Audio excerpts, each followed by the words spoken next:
Welcome to Nearing Nerdvana. This is episode 61 of Long Story Short. Wow, we haven't got canceled yet. I'm surprised. How many episodes are we to 69? Do we have anything special for that? You have a big special, big giveaway. Oh, baby. Big giveaway, and then nothing but all the ladies we love covers or something like that. And the ones we hate too. Yeah, okay, we could do that. But I want to thank everyone for jumping in, hanging out with us, even if it's just like Chris, just to stop by and drop a like so you can catch the rewind later. Thank you so much. I see GT Key Comics is still at it, like being the first one to say anything. Ronnie, what's up?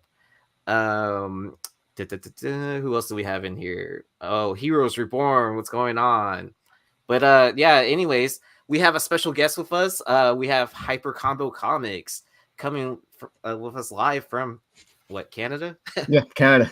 Montreal to be specific. Yeah. Nice. Thank you for joining us. Yeah, happy to be here. Yeah, long-time fan of the show. Definitely like what you guys are doing. Like I said, the content you guys put out in terms of Ghosts and Oddities is the kind of books I generally collect. So was pretty stoked when Aaron invited me to hop on tonight. Sweet. Yeah, thank you for joining us. Yeah. You playing a solo with the Rolling Stones. I mean, it's funny because I used to watch Hyper before I jumped on the content. I remember him doing stuff with Newbie, yeah. I guess the world becomes full circle at some point in time, right? Yeah, and it's kind of funny you mentioned that because I was actually watching your stuff, obviously, on Drunken Chat and some of the other channels. So I wasn't even aware that you were even paying attention to me, to be honest. I got lucky in my situation, right?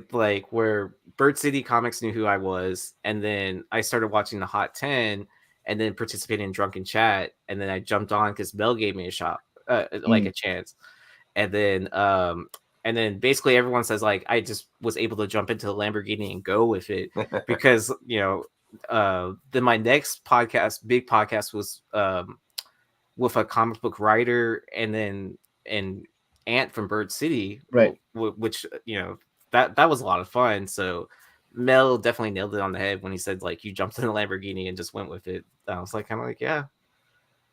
And then Mel, always good with the words, and always good with the support. Bruce with the $25 super chat. What are you doing, man? In this economy, that's worth $50. So, anyways, man, we appreciate it. Thank you. I'm happy to be back. I am jet lagged to hell, but I'm happy to be here. So, thank you. Ben Bond is back from Europe. What you been doing, man? What you been doing? What you been up to? I've been sniping comics all over Europe, man. So sniping comics, sniping people.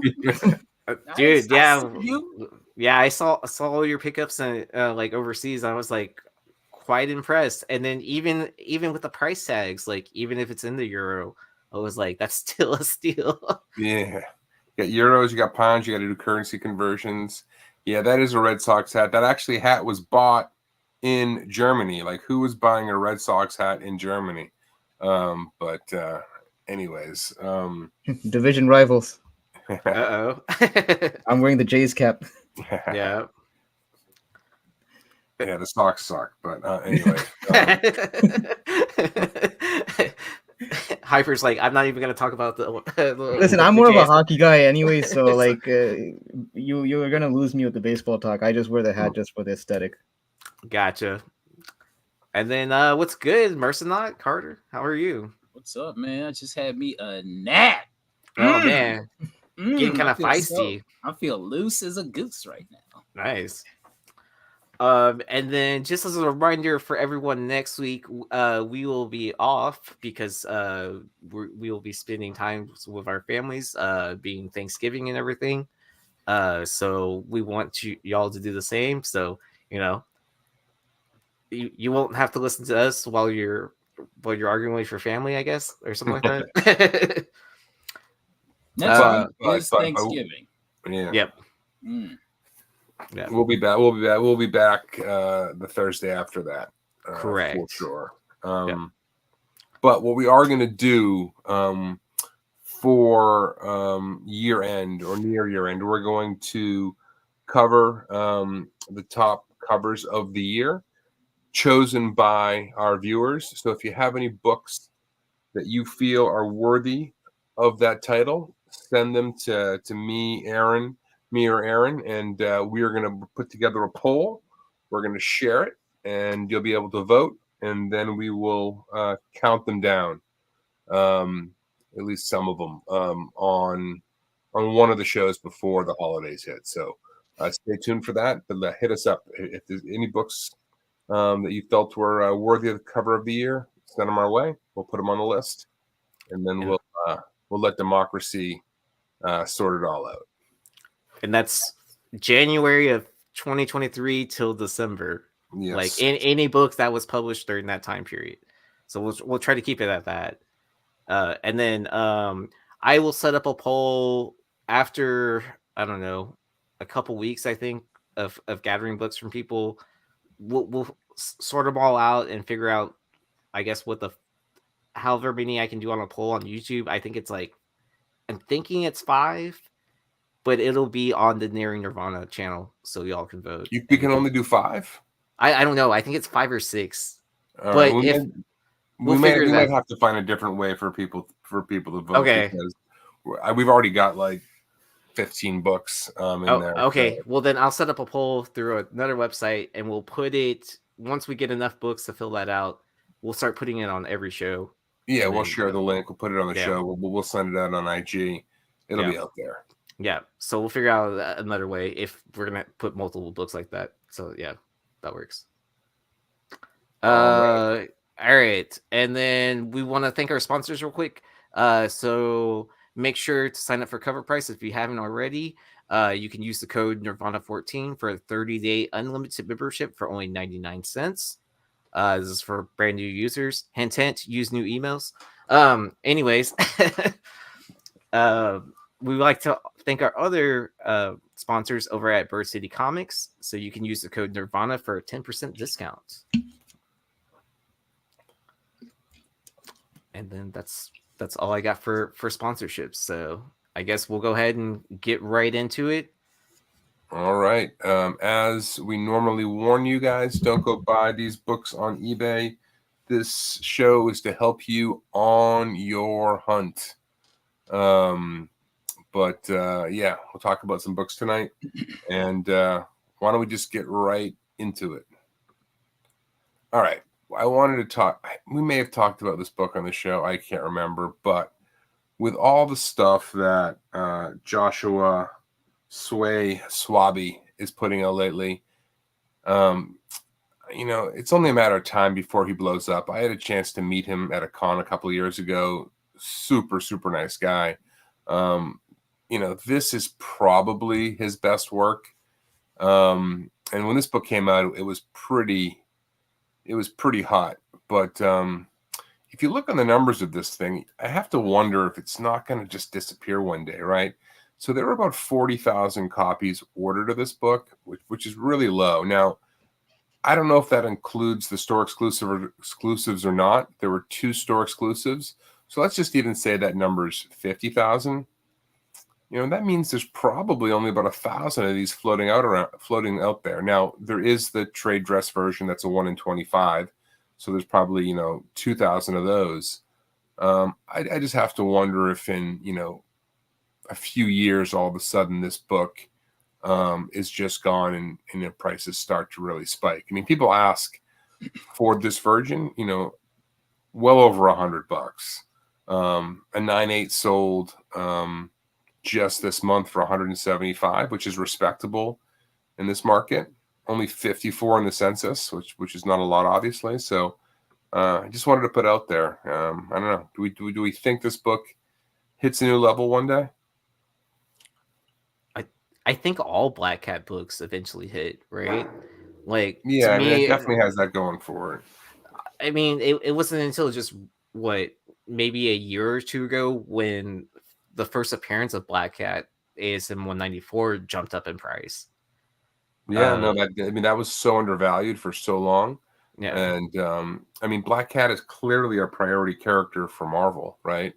I mean, constantly in miniseries, her own series for a while now, going back to 2018, 2019. So, I mean, the reason I bring this up, if you go to the next slide, I mean, this is, Sway's newest cover. And, there have been a lot of people online really raving about this one, amongst others that he's had this year. But it just feels like he's right on the cusp of hitting a new level. And, are people going to start, chasing down some of his better known stuff? And that black cat cover seems to fit the bill. Yeah, and the thing is with the Black Cat, I mean, it seems like generally with these femme fatale characters like Catwoman, Black Cat, Black Widow, there's always like those niche collectors that want to find those, hard to find variants, and this seems to fit the bill. So, yeah, and they don't have like a wide back catalog of variants to really seek after. That's really hard to find. So this would be definitely something of more of like a white whale for those specific, collectors. Who was that character on the cover of Captain Marvel? Do you know? It's not out yet, so I haven't. Oh, okay. So yeah, this one was on FOC like last week, maybe. I don't know, the week before, somewhat recently. Okay, so it's gonna be released like within a month or so. So it's open order. This was just open order now. I think. Don't hold me to it. There's either like a 1 in 50 or 1 in 100 version of this. I think, but don't hold me to that. I will say that the fact that there's a virgin and a trade dress, that kind of muddies the water a little bit. Yeah. On this cover or on yeah. Okay. It just kind of to me it takes away big time from the. Yeah, I mean, it's a great cover. It's great. Right. It would be great to have, but it just softens the blow. Away. Yes. Yeah. I mean, the only thing I would say that helps it is that they're both incentive covers, right? If one was like an open order variant, like the trade was like, just like a cover C or whatever that anyone could order 50 of these to get one of these, then I think that hurts it more. But with them both being like a 1 in 25 and a 1 in 50, to me, it's less harsh, I guess, of a hit on the cover. And especially so a comparison, but not exact, is Campbell has that Black Cat cover, Felicia's Loft. Now those were both exclusives to him, but the version of that is 1,000, which was a San Diego Comic-Con exclusive, and then the trade dress was limited to I think 2,000 from his website, and the version of that commands a fairly hefty premium to the trade dress. So there is some precedent, but I do agree, Carter. If there was just one, it makes it that much more appealing. Mm-hmm. Wait, and Joe's not on, right? Okay. Like, I'll just wait for J. Scott Campbell warehouse find. So. So this guy's art reminds me. It's like it's like Adam Hughes, the Zerdy guy, Tula Lote, a little bit of Lobos too, right? Of this like recent stuff. Yeah, I'm seeing the Lobos. Has a bit of Bartel to it. Yeah, I can see that. Even a little bit of Frizen a little bit in there. I mean, yeah. But none of those artists like really stand out as the main like influence from it. It's like a good mixture and balance of all of those. Yeah, where it's still his own thing. Exactly. Anyways, just something I wanted to throw out there. I can't remember if we spoke about that book or not, but just have to wonder if that one disappears one day. There's not that many of the Virgin online. Last time I checked, I think there were like 3 or 4, maybe. A handful of them are graded, but I don't know. We'll have to check back on that one day. And I'm glad there's not like 10 store variants for it either. Yeah, there were just 2 that I was able to identify for that book. So, all right, Vampirella, Transcending Time and Space. This is a trade paperback. We've spent some time on the show recently talking about trade paperbacks and how, there's probably some big opportunity there. This is a beautiful Dave Stevens. And, as trade paperbacks go, they're tough to get in high grade. One, because they're usually red, and two, just, they're the material the cover's made out of picks up, dents and bends pretty easily. So no 9/8, only 7 graded. I think one just to keep an eye open for. So that art is exclusive to that trade paperback cover. I think so, but don't hold me to it. I mean, and Dave Stevens stuff has been, repurposed a lot, but I think so. Okay. I love it. Yeah. Yeah. I mean, it's that Dave all black. Stevens. Yeah. Yeah. All right, let's keep the show rolling. All right, Carter, this one's all you, man. Oh, crap. I forgot to show the visual of it. Hold on a second. Hold on. So it is Aphrodisiac. This is a Jim Rugg book. Hold on a second. Hold on. So can you still hear me? Yeah, we can hear you. Okay, so this is a book that I had been after for, I want to say, close to 10 years. This is a really tough to find book, and it came out, I want to say, in 2010. So it's about a pimp that whose powers is he can basically seduce any woman into doing whatever. But it's a now here's the actual book, the actual first print, and you can tell it's a first print, but the girl has blue eyes on the cover. It's a bunch of like little vignettes and stories. But this book is a hell of a whole lot of fun to read.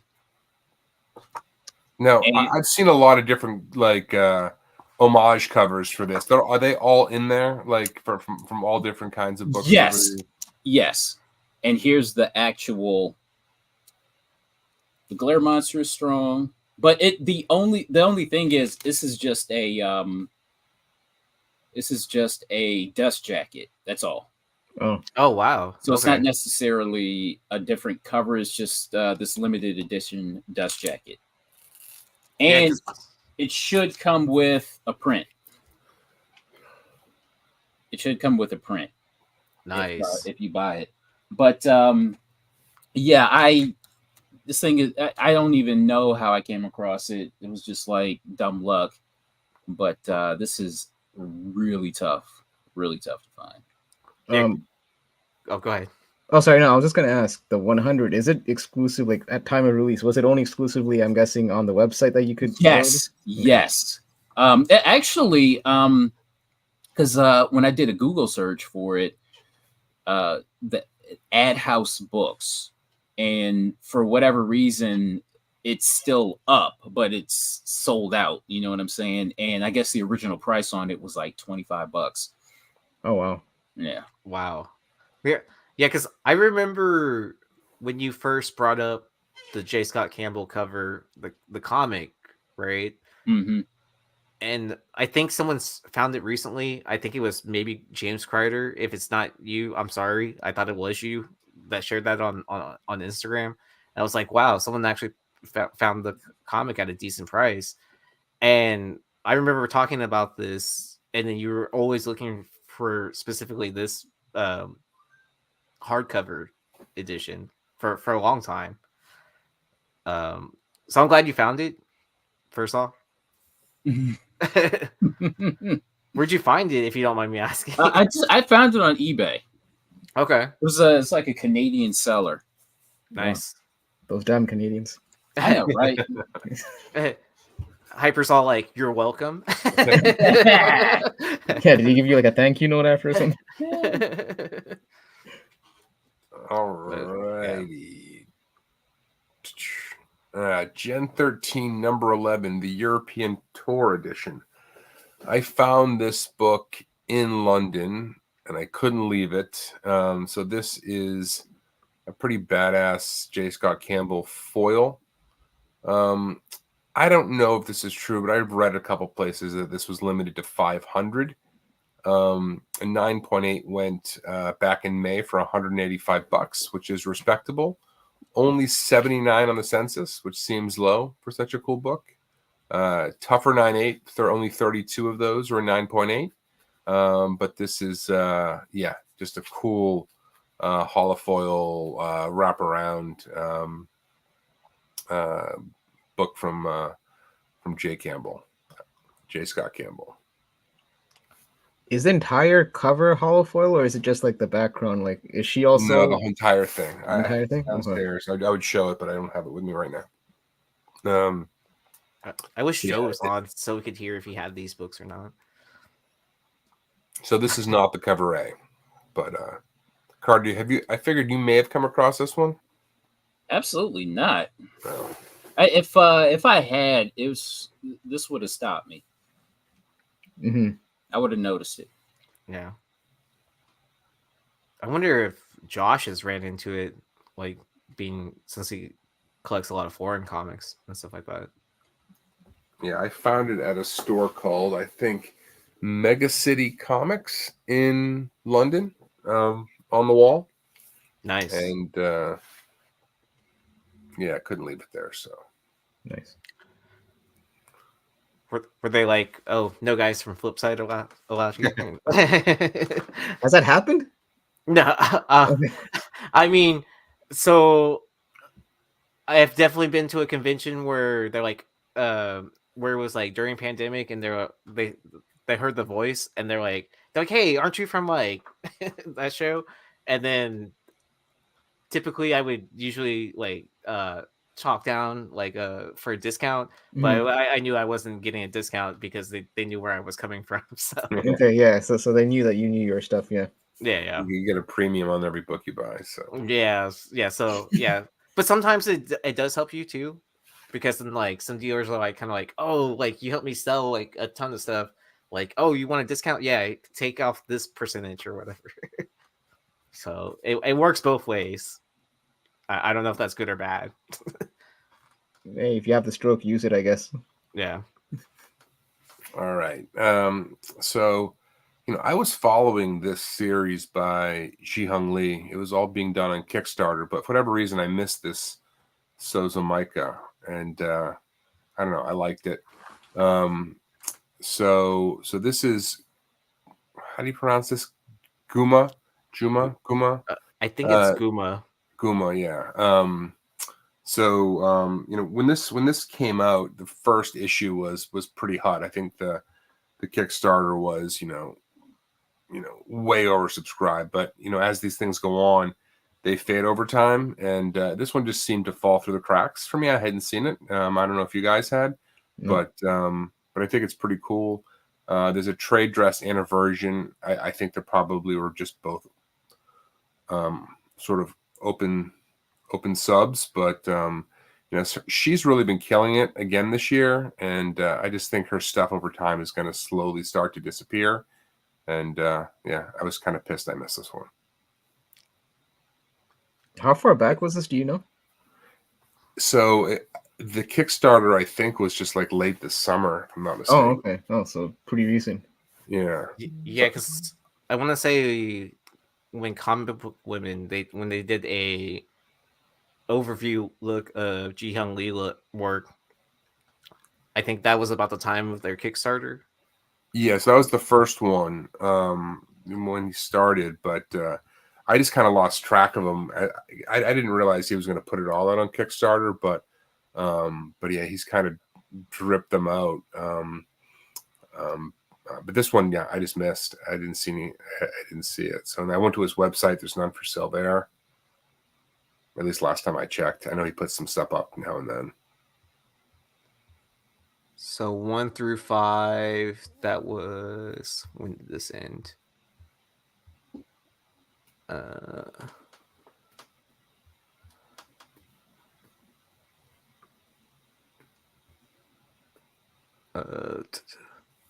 April of 2023 is when stuff started being shipped.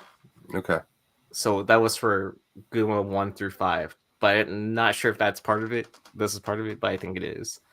Wow, 1 through 5. I mean, I feel like that was when I was getting my just issue number 1, but I've lost track of time. So, anyways, Yeah, this whole last year has been a blur. Yeah, so issue 4 was in there. But let me see if it says, yeah, and the Sozamaika was in there as well, in that 1 through 5. yeah, James, the Ben Oliver was very good. Very, very good. Yeah. I mean, the artists that he got for his Kickstarters are definitely like the top artists of the For real, man. for recent Yeah, he recent killed work. it. Yeah. Killed it. I mean, he's no slouch himself, so I'm not surprised. But Oh yeah, definitely. all right, let's keep the show rolling. All right, Carter, this one's all you, boy. Oh yeah. So we have Aranya, Heart of the Spider, number 1. I believe. I want to say it's a 1 in 15, but it's a limited edition. That's how they did it back then. But this is a Joe Quesada cover, and this is a book that I don't know. This book was kind of. It was kind of doing something like a couple years ago, and then it dipped. But now I think this book might be back on the rise. Might be. I don't want to say it will, but it's just a great cover nonetheless. I think the Aranya books always seem to do okay. Mm-hmm. Was she rumored, or is she in that new Trailer? that new Sony movie? Yeah. I think she was casted. Yeah. So Yeah. she's one of the characters, like one of the girl. I don't know Yeah. who in that movie. She's the one with the glasses on or whatever, and she's in the spider pose. I think like Okay. someone broke down each of the characters. Yeah. So from the Madam Web I don't know if that's going to help this book or hurt it. To be honest with you, I did not know what I didn't know. I did not what I was looking at when I was watching that trailer. I know, right? I mean, it's like a split. She's like a flash on the screen. You know what I mean? Like there's enough where you can see her for long enough. Yeah, because I know her first appearance did. I hope they do her justice. Yeah, her first appearance, I can't remember. It was in Amazing Fantasy. I can't remember the issue number, but that did. Yeah, number 1. Number 1. Yeah, it did have a bit of an uptick this week because of the trailer. Yeah, and I think like a lot of the other characters that were featured in the trailer also jumped up. Like like Ezekiel, Spider-Woman. Yeah, yeah. So it wouldn't surprise me if it like has that trickle down effect, right? That like, okay, her first appearance is Spike. Now, what are some of her other covers that jump up in price as well too? Yeah. Yeah. Well, Quesada is the man, so love him. Yeah, definitely. All right. What else do we have? Okay, so we have Superior Spider-Man number 22. I was kind of iffy on putting this on, but I just figured I had an image for it, so I'll send it to Ben. But this is a J. Scott Campbell cover, and I bought this book a long time ago, thinking that it would, thinking that it would be somebody someday, and it kind of hasn't. But I think it's still a good cover, though. Yeah, Campbell 1 in 50. I just, it seems like his covers with the ladies on it get the premiums versus the superheroes, but or the male superheroes. But I mean, it's not bad. $130 earlier this year. 200 on the census, which is quite a bit, but. Yeah, I mean, Campbell is, we've said it 100 times on the show, one of the most collectible artists in the game right now. So there'll be people looking for this. And it's a Spider-Man and Venom cover. I mean, those are two big fandoms right there too, as well. Yeah, I'm with Carter. I'm kind of actually surprised that it's only as low as 130 for a 9.8 and a 1 in 50. Considering, I mean, this series came out like in 2015, 2014, right? Yeah, around that time, yeah. Yeah, so it wasn't really during the time when you're seeing a lot more J. Scott Campbell covers, lately with Open Order. So I would have figured that those early J. Scotts would have gone for a higher premium. But yeah, maybe, like you mentioned, it's probably because more of those female covers probably are the more sought after Campbells. Maybe, I don't know. No. And it feels like they're the ones that sort of fetch the bigger price tags, Mhm. Mary Jane, Black Cat. A Campbell cover ain't got no hose on it.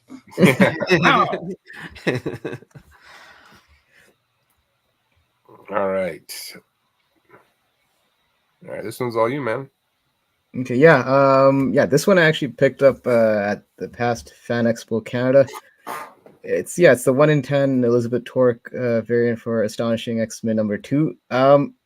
You would think that being an X-Men title and it's only a 1 in 10 that you should be able to find this more readily. Honestly, I only came across this one time in the wild, and I got it for a decent price. I don't know. I just like the cover just because of the whole shape-shifting part of Mystique, the fact that she's kind of shape-shifting in different characters of the X-Men, that's kind of, and also the yellow background kind of adds to it. So yeah, that was and I generally do pick up the X-Men ratios if the cover art tonight. So I just like the whole aspect of having multiple characters kind of featured, at different parts. Like, you have Wolverine, Gambit, Angel, Rogue. I'm trying to see another one. I think maybe a bit of Jubilee. I'm not sure, but yeah, it's just a lot of little Easter eggs on that cover. Oh, this cover is brilliant. Elizabeth Torque is legit. This is maybe one of her very, very best. I found a Mexican version of this. I don't know what the hell they were printing this version of this thing in Mexico for, but I was really happy to find it. I've got a couple of the originals, but yeah, this cover is stunning. I've had this book twice. Once from a Stein pack, and the second time I found it in the wild. And then in the wild, it was like, I think it was $1 over cover price, which I was kind of shocked. Yeah, because the one of the stores I go to, they use Overstreet to actually price their back issues. Okay. Yeah, I'm just like kind of like, all right, I don't care, and if they that's the way they want to price it, that's the way they want to price it. How does this guy stay in business? How does he have multiple stores? Like, he has 6 shops in Houston. Wow. Well, I guess he's doing something right. I keep my mouth shut. But. And then he's been in business since the 80s. So how much did you find it for? Like $6. Oh yeah, raw. Do you remember we talked about this on? This was on their Spec 10. Okay, I was trying to. A long time ago. Yeah, like a long time ago. Yeah. I was trying to remember if we had it on like one of these shows, like on Long Story Short, or if we had it on Prospect 10. Yeah, this was it was like it was like a cheap book, and then it kind of ticked up a little bit. Yeah, and then it kind of dropped. Yeah.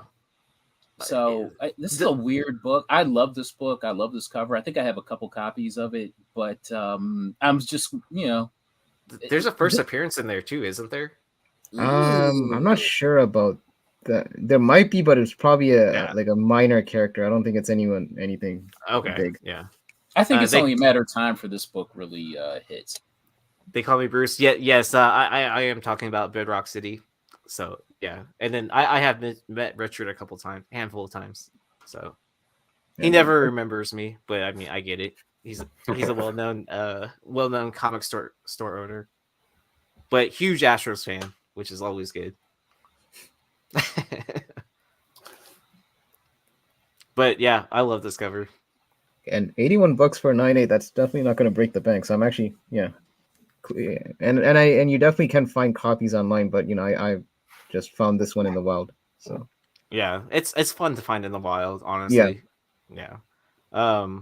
This is a tougher one in the wild for sure, though.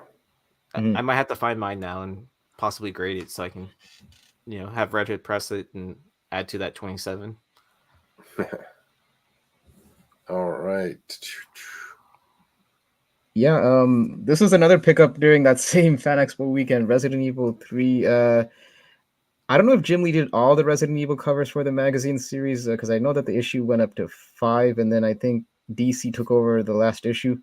I just like this particular cover just because most of the Resident Evil covers have a dynamic action to it. This is very static, and it's just one character. I like the side pose, and I'm a big Jim Lee homer, and also magazine comics generally are kind of tough to find. Actually, the way I found this one was, ironically, it was a vendor that was basically, those vendors that kind of say half off of everything, but then all their regular price items are like double or triple what the actual. Yeah. If you have like the run of the mill Claremont issue that's like $50 that has no significance to it, so that's half off.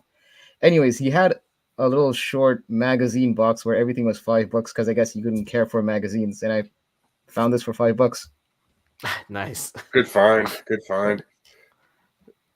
Yeah, these magazines are tough and high grade, and there was only one of these graded in 9.8, right? So they're really, really hard. They get read, they get the shit kicked out of them. Mm-hmm. And I really have to know, like, how those, I guess how those store owners operate like that at cons, right? That they mark everything double of what the market value is, and I don't know. I guess people in their minds, like, oh, they see a half off of that, and they feel like they're getting a deal. So the thing is, what I've noticed, like, when you go to a smaller con versus like the bigger cons, like Fan Expo, like for us, it's Fan Expo Canada in Toronto. That's probably the biggest convention in Canada. Like I know the renting like just a small space table is in the 4 digits. So I know that vendors use that as, the reasoning for putting a premium on issues that you probably wouldn't be paying this much for. And also, I think the mentality of most of the buyers is, I guess they know that they're going to be getting upcharged, which is why I generally prefer hunting at smaller cons, because I've had experiences with bigger cons. You can find gems like this, but more often than not, I tend to find books generally get overpriced at the bigger cons. Yeah. Because of the real estate. I also like going to bigger cons for if I'm after a specific like Grail book that I'd rather see in person first before buying. Sure. Yeah. Or if I have a lot to trade, like as in bigger stuff. Yeah. One last thought on this book. I mean, Sir Mix-a-Lot would not be dating this girl, right? Yeah. Definitely top heavy. She's just got a flat, There's a reason why she's leaning forward. There's no stability. And it's not that gun. Yeah, there's no stability. Yeah, so one thing, if you follow me on IG, is I'm a big collector of video game comics, whether I play them or just obscure ones. I guess I just like the idea that video game comics in general are usually more printed, scarcer to find. This one in particular, Adventures of Mighty Max Zero. This was actually a promotional comic. It wasn't even I think it's like half the page count of a normal comic. It was distributed with the Sega Genesis and Super Nintendo version of the same, of the game with the same name, Mighty Max. And yeah, this one I was actually able to find at a vendor who had it in his $3 bin box, because I guess he didn't really know what to make of this book. And to be honest, that I picked up this book not knowing the scarcity of the book until I actually did some research on it, and then I found out, okay, this was actually a lot more tougher to find than I expected.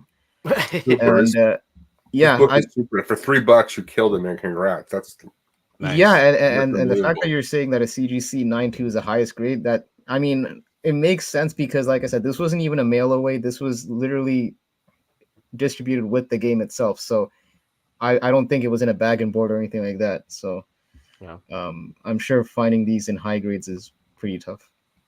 I bet. Well, it appears like it's damn near impossible. But what grade do you think yours is in, if you had to guess? There was some indents. I would probably put it in the VF range. That black cover, because the back is an all black cover, I believe, so that kind of is a bit of a killer. Even if the front presents well, you definitely see some imperfections in the back. So that's the thing with this kind of book. I remember the title of the game. I remember playing it, but I don't remember anything about what you're supposed to. Well, I don't know if you remember Polly Pocket back in the 90s. He was like I guess the guy version of Polly Pocket, Mighty Max. So he had his own show. Okay. Yeah, in the 90s. Gotcha. So Yeah. he had his own toy line and everything. But yeah. Yeah. Very cool. All right. Yeah, and so I mentioned before I'm a Jim Lee homer, so it's not often that you see the artist on the cover. So this is why I was looking for this one, Marvel Age 104, pretty late in the Marvel Age run. And there you see Jim Lee front and center with Wolverine Psylocke. This one I actually, I know this goes for quite a bit. I was able to find it at a vendor who basically had a stack of Marvel Age, and basically they just priced everything at $5. I think it was like $5 for his set of Marvel Age. So then I was flipping through it. Sure enough, 104 was there, and I was able to scoop it out. And I haven't seen this book ever since. I don't know if people are just holding on to them or if it's just a case where No, it's sought after. Is there something on the inside about this book that's like? It's not the first appearance of the new Psylocke. There's something to this book. I don't know if there's an actual like you mean like a preview appearance or anything of that sort. I don't know if there was something. God damn it, I can't remember what it was, but there's a reason people buy this book beyond. I always figured it's because Jim Lee's on the front. No, that's obviously cool, but I want to say there was something else to this book. Is there something on the back cover of this or something like that? Because I thought I knew for a while, or in the late issues of Marvel Age, they do some like the back covers. You mean like a flip that flip book kind of? Sometimes. Well, no, just like instead of like just like an ad on the back or whatever, there's an additional cover. There's a drawing or a pinup, like kind of stuff. I'm not sure. Yeah, that I'm not sure. I'm sure our chat will know, or someone will comment after the show to remind us. I wonder if a lot of people get Jim Lee to sign this. I mean, it wouldn't be a bad idea. For anyone from the sun. Yeah. At the blowout sale from that store early this year, late last year, this was like the only book that he wanted a lot for. He wanted a lot for it? Yeah, he wanted like 15. I'm like, I don't want to do it. And then I see it again for like 25. I'm like, shit. That's all of it. You're like, have I not bought enough yet to get a good deal on this? No, I'm like, damn, of all the books. Yeah. It's like, I'll trade you any of these books in here in this pile.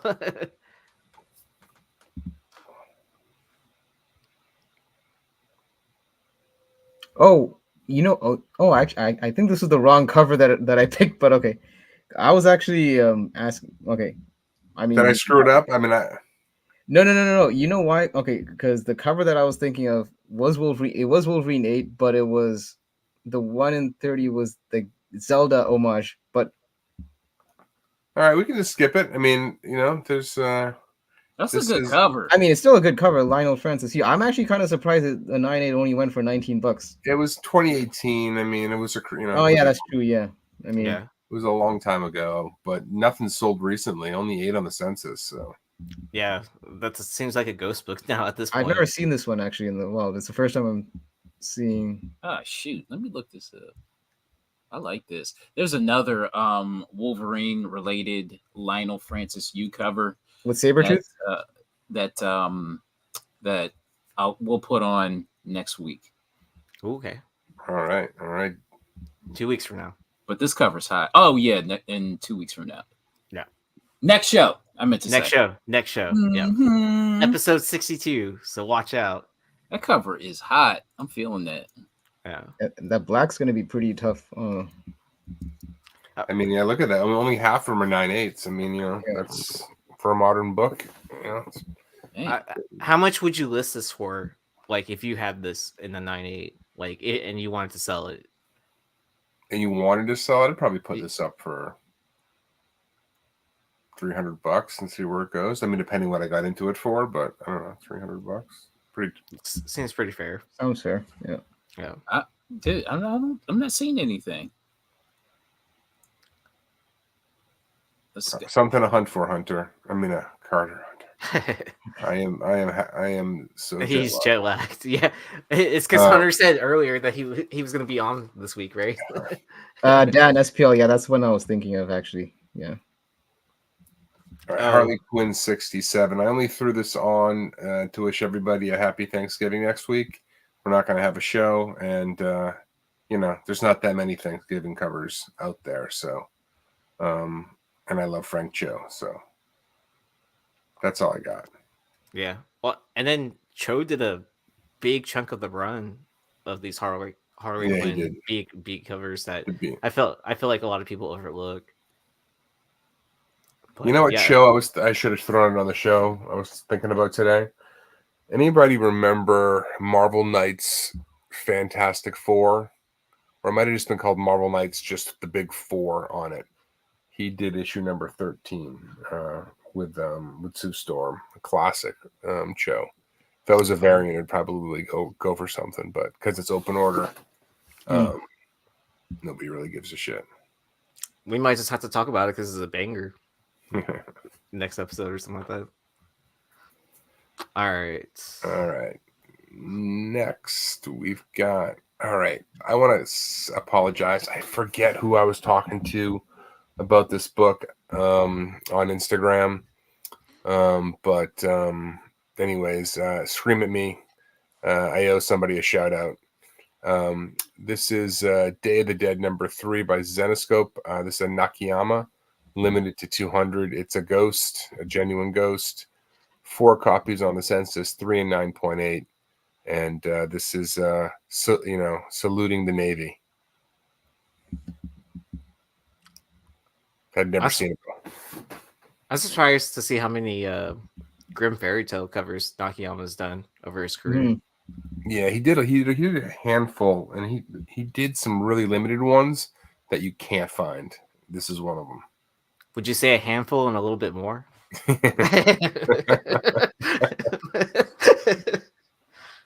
Yeah, it's definitely a dope cover though. Yeah, that is fair. Yeah, it's very simple, which I like. I like it. I'd like to have it, but it's tough. All right, next we've got.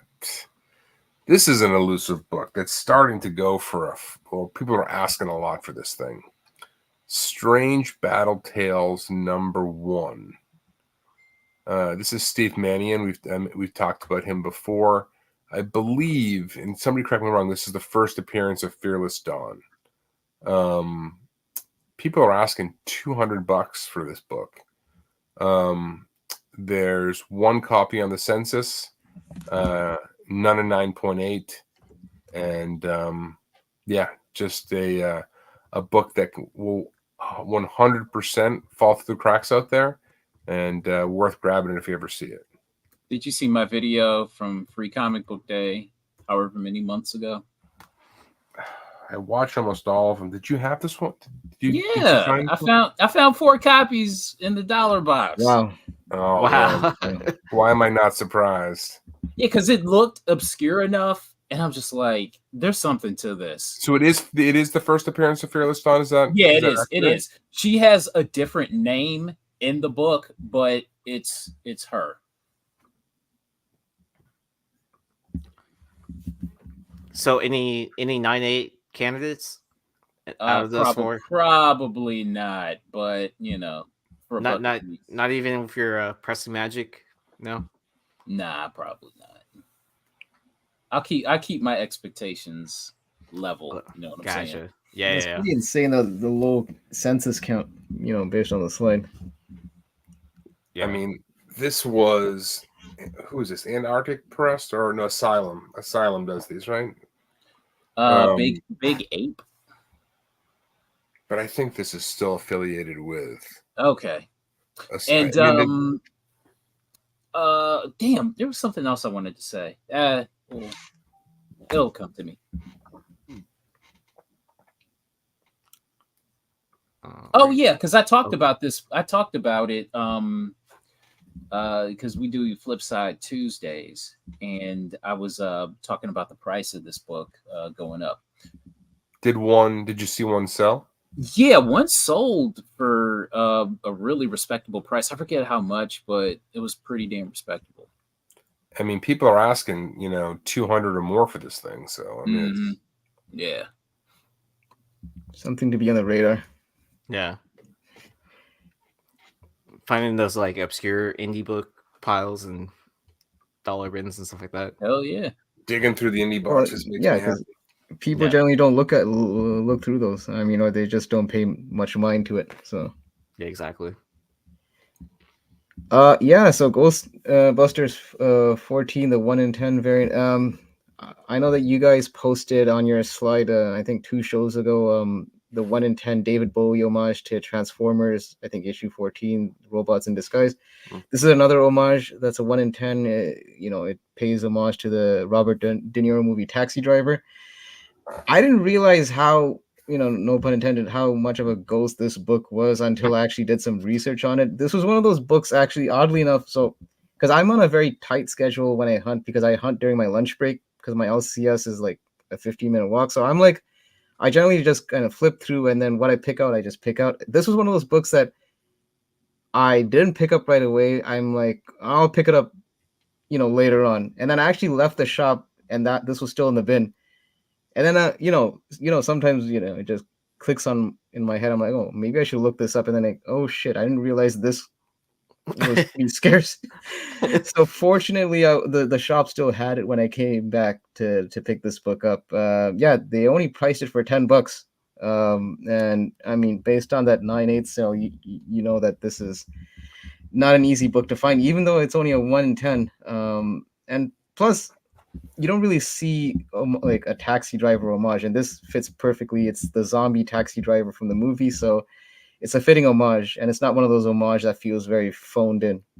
It feels fitting. No. That's good. It's a very good one for sure. And people are asking a freaking grip for this book. Holy shit! You see people are asking for this thing now? It's crazy. I think I saw 2 listed on eBay. Yeah, and it wasn't anything less than 100, I think. Wow. Those IDW 1 in 10s, like, you know, a lot of shops like will not even bump up their order to get the 1 in 10. Yeah. Like, which is, to me, that kind of boggles my mind, like, right? That, like, I would say that if your store is already ordering 5, what's 5 more copies to get a 1 in 10? Yeah, but I mean, I don't think, like, if nobody's buying the cabaret, right? They're ordering 3 cabarets. Like, why am I going to reach for the 1 in 10? Which, you know, when I'm going to get $8 or $10 for it, I just don't think they're thinking about it that way. You know, that's why these things are so scarce. Yeah. True. I mean, even presently, like, I collect TMNT, and, you know, TMNT does the 1 in 10 one. I only stick to the 1 in 10, but even then, my shop only orders a 1 in 10 because I specifically request it. So, and they know that I get cover A and cover B, so then they know that I'm also good for the 1 in 10. Otherwise, they probably wouldn't hit the 1 in 10 mark themselves. Gotcha. Yeah. Yeah, because the shop I pick up my comics from, they don't even order incentives anymore, like, at all. At all? Like, like for popular titles, but but yeah, they don't have the volume to do like the incentive part for it. So, but I mean, there's a bunch of us like subscribers that keep the store afloat, I guess, or something, or they get enough collections and they flip those like fast enough, like, because they don't even do slabs. So like, I'm just like kind of like, all right, this is interesting. It has like that old school like 90s feel, like whenever I shop there. And it's funny you mentioned collection, and I think that's probably why I got lucky with this book, because I'm fortunate to be in a shop where they tend it has like probably one of the largest back issues in Canada, so they tend to get a lot of collections. So books like this, I'm pretty sure, just fall through the cracks because they just have so much books to kind of catalog and price. And I'm pretty sure that they're focusing more on like the big 2 publishers, and some of the indie ones, they just kind of price it as is. They don't really put much research into it, so that, you know. No. That's how I was able to kind of catch a break on this one. Sounds like a good place to hunt. Yeah. Oh yeah. Yeah, unfair advantage when you only work 15 minutes away from it. Yeah. I'd be late for work for a very long bathroom breaks. So. I don't literally. That's pretty much my lunch breaks. Is literally just walking to the shop, and then the shop opens at noon. So then my lunch break is at 12:15, 12:30. So I'm pretty much there when they're putting in their new stock. Nice. Good setup, man. Yeah. Yeah. All right. Carter, this one's all you. This is so badass. Okay, so Transformers Sins of the Wreckers 2 subcover featuring RC. Came across this a couple weeks ago, and I'm just now noticing that there's a little person like beneath. Yeah, I noticed that too. How small she is. She's huge. Yeah, I'm just not noticing that. But yeah, I saw it. I really don't know what this book is really going for, but I saw it was like for cover price. I'm so like, all right, fine. I'm go ahead and buy it. Yeah, I love RC covers. This is a good one. I think I've got it somewhere. Swords out. Looking when did she get those swords? I don't. Issue 1. No, I don't know. She's had a sword. I mean, she's always shown with swords these days. Well, usually just one, but the two look pretty mean. Yeah. I like those subcovers. Mm-hmm. Like because a lot of times you like won't see them very often. All right, next on the program, Gem and the Holograms number 7. This is a shout out to our friend Gary Nusser, the comic Despective, fellow Arsenal fan. He was been posting some Tula Lote books, and he's saying he's a completist. So this one's a tougher one to find. Doesn't necessarily go for a lot, but these Gem and the Hologram IDW number 1 and 10s, which we were just talking about, can be a little bit elusive, and this one was well done. So. Nice. I like the composition. Yeah, but speaking of Gem and the Holograms, I finally checked out the show. Oh, nice. What'd you think? Did it I hold actually up? thought it was pretty good. Like the show from the 80s. Yeah, the cartoon. Right on. Yeah, because it's on YouTube. So like I watched like probably like the first 10 episodes, to be completely honest. Nice. Like, I mean, I was trying to binge as much as I could, but it's hard to binge. Like, it's like you could watch like a story arc, but then like it's you can start seeing the pattern, right? The pattern that like the. But I mean, I definitely enjoyed it like from what I did see. So I was like kind of like it's like okay, I could see why this was like catchy. Like the music's pretty good. I mean, some of the plots are completely ridiculous, but it's entertaining. Are you talking about a Saturday morning cartoon having ridiculous plots? What are you talking about, man? It was always a battle of the bands. Yeah. Yeah. Synergy. Yeah, it's like you're no longer going to be the stars of the movie. Oh no! That show was hot though. Yeah. Oh God, I loved that show growing up, man. I fucking loved that show. I thought I was the only boy that liked Gem. Dude, I didn't have anything to watch, dude. I had no cable growing up. Like it was I don't know. It was like a superhero show. Like what the hell else am I gonna watch? So. Yeah, I remember even watching it. Like I think it was even after school. I think. And I have to ask, like, how does she stay in a relationship with that manager guy? Like, even though like she knows that like he's cheating on her with her, like. Oh, Rio. Yeah. Oh yeah. Because he doesn't know. It's like, how do you not know? Like her lip gloss doesn't taste the same.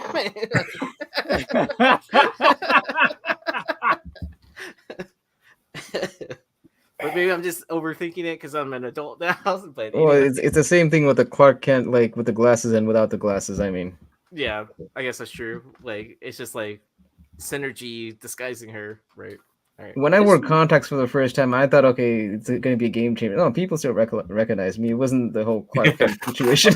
Okay, so I do have a story about that. Like, I had long hair in like high school, and then one year I cut my hair short and got contacts, and then even though I was in the same school schedule, I sat in the same desk, and this girl behind me, she tapped me on my shoulder. She's like, hey, someone else sits there, like. And I turned around. I was like, yeah, I do. She's like, oh, you look completely different. Like blah blah blah. And I was like, kind of like, okay, cool. But see, you had 2 changes, so maybe that was a bit of a sensory overload. That's probably true. Yeah. Or was it just contacts? It was one or the other, but yeah. Or it was one or both. I know I got rid of glasses, and then I hated contacts, so I went back to glasses. Yeah, I was gonna say you're talking about getting rid of glasses, yet I'm seeing it on your face like you're liar. Yeah, I can't stand putting my finger in my eye. So Yeah. I hear you. Yeah. All right. This one's all you, Carter. I have nothing to say about this. I just came across the image of it, but maybe if somebody's interested in Buffy, then they can go for it. But Angel and Faith, number 23. This is a Buffy book, right? Yeah. It's that Angel series, right? Yeah. It's just I thought it was a cool negative space cover. It's really well done. Like there is this version of it doesn't do it justice. They have the solicit didn't have any trade dress or anything on it, and it's like that is a great interpretation of this. Like you can really see the negative space. Mm-hmm. I thought it was really, really well done. Yeah, I was gonna say the negative space really kind of, it's a bit of like that visual trick, because like the floral dress in the background, and then she's kind of in the foreground, but then she's also the background. Yeah, it's a pretty nice cover. I thought it was Frizen when I first looked at it. This is Scott Fisher, but when it was you sent me, it was a smaller thumbnail when you sent it to me. I was like, is this a Frizen? But no. And then also the limited color palette too plays off of it, like because her red in her belt like plays off the red background off her dress, and then the ghost in the bag. Like that's this is cool. I don't think I'd seen this. All right, this is from a viewer, Larry Nance. Tales from the Creep. This is Antarctic Press. This is a Ben Dunn cover A. Tough book to find. Gets tougher the further you go into the series, but she's about to get knifed by a water skeleton there. Uh-oh. But these are tough. He's been looking for issue number 2 and has given up. It's so hard to find, but can't give up hunting these things. So anyways, Larry, thank you for this. This is fun. I don't have it, but I'll be keeping my eyes open for it. Looks pretty dope though. No. Sketch Magazine number 16. So this is a J. Scott Campbell. I think on the very first episode of the show, we spoke about a Adam Hughes Sketch Magazine cover. That was pretty damn cool. But yeah, the Campbell completists, particularly when you get into the magazine realm, these things get tougher to find. And just wanted to put it out there as something to hunt for. The asking price on these are out there are not crazy. I want to say $40 maybe, $50. I mean, most of them are beaten up, but not an easy Campbell to find. I love Sketch. I love Sketch Magazine. Yeah. Some really good artists featured there, obviously. Yeah, I got my little best of Sketch. Ooh, Michael Turner. Yeah, I've got that Hughes one that we talked about. way back when. But I would be careful.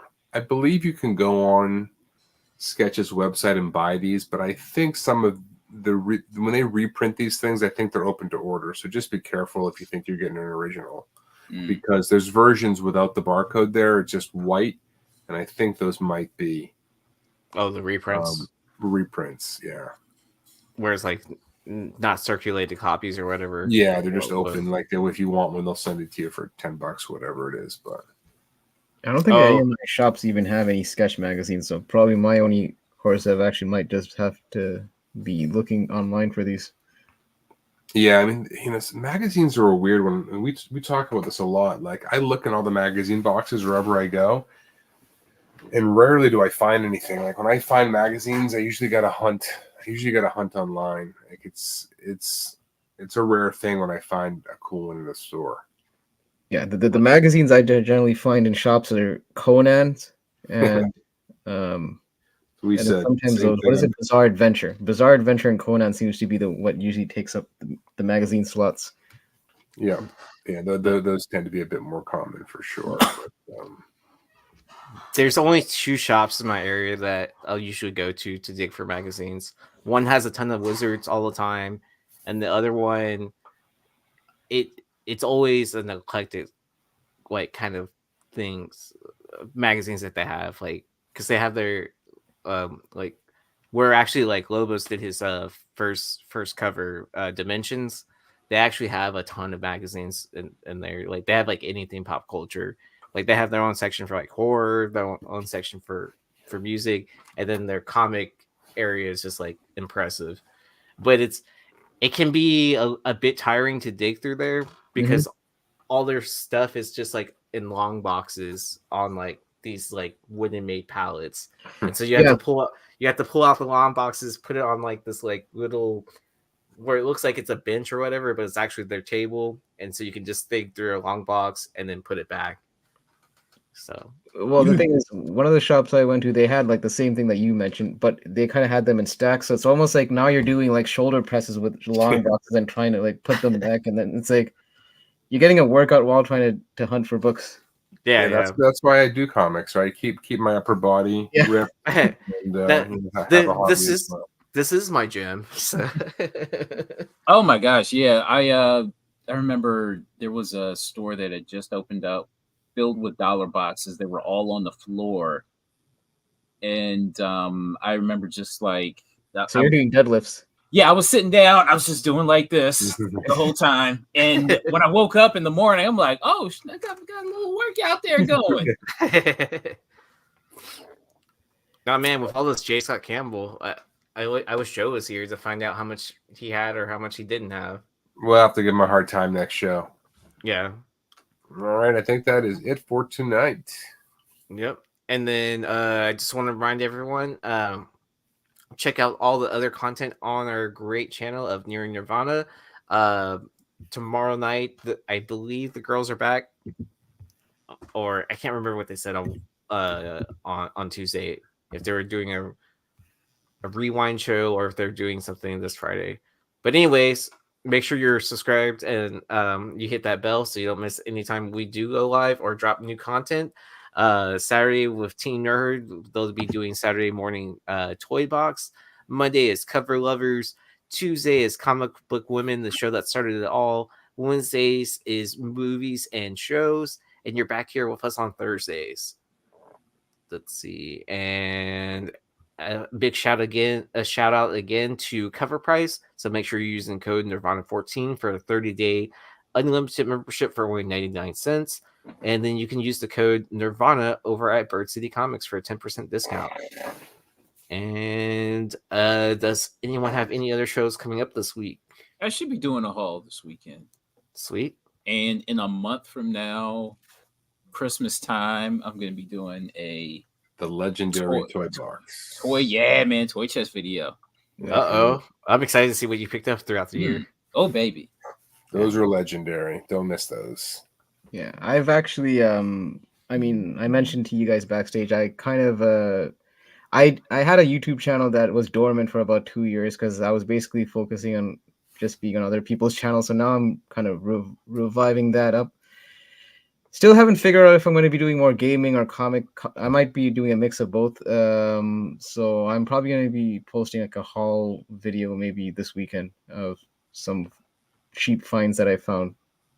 So Everybody I'll probably check be it this out. weekend. That Everybody check it out. Yep. I got nothing other than if you want to have a book considered for cover of the year, hit us up. Let us know.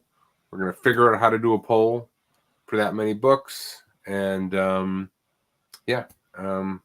for tuning in tonight. We appreciate it. Hyper, thank you for being on with us. We really appreciate you. Thank Good you guys stuff. for having me.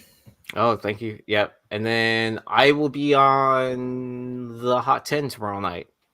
And then Nice. probably be on Wednesdays for Modern Comic Mayhem. I missed last week, that fun debate, I guess, or discussion, whatever you want to call it, with like Ethan Van Sciver and Joe Malin. So I would have loved to have been on to talk about it because I was on the Hot 10, and it would have been interesting to see that. But It's funny because I in a previous show I brought out an Ethan Van Sciver cover. It's like, yeah, I don't like that guy, but I like the cover.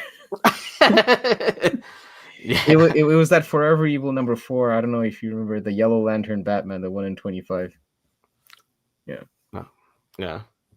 Yeah. So it would have been interesting to meet him like on a panel because I didn't know like if I had known because I was like dead tired at the time, but if I had known, I would have tried to get on. Oh yeah, because anyways, we'll talk about it more backstage and all that. So until next time, y'all have a safe Thanksgiving, and we will catch you after or next week. So Peace. later.